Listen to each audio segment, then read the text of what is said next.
Sjálfstæðisflokkurinn vann mikinn sigur í Reykjavík og víðar.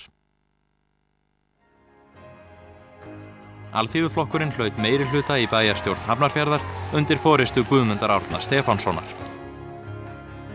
Skömmu fyrir þingkosningar vorið 1991 bauð Davíð Oddsson borgarstjóri sig fram gegn formanni Sjálfstæðisflokksins Þorsteini Pálssyni. Baráttan á landsfundi Sjálfstæðisflokksins var hörð og tvísýn. Þorsteinn Pálsson hlaut 651 atkvæði eða 46,9%.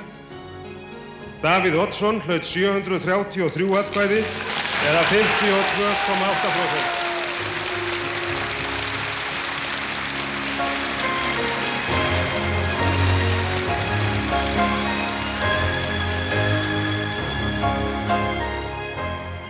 Hinn nýi formaður hitti spákonu á Rás 2.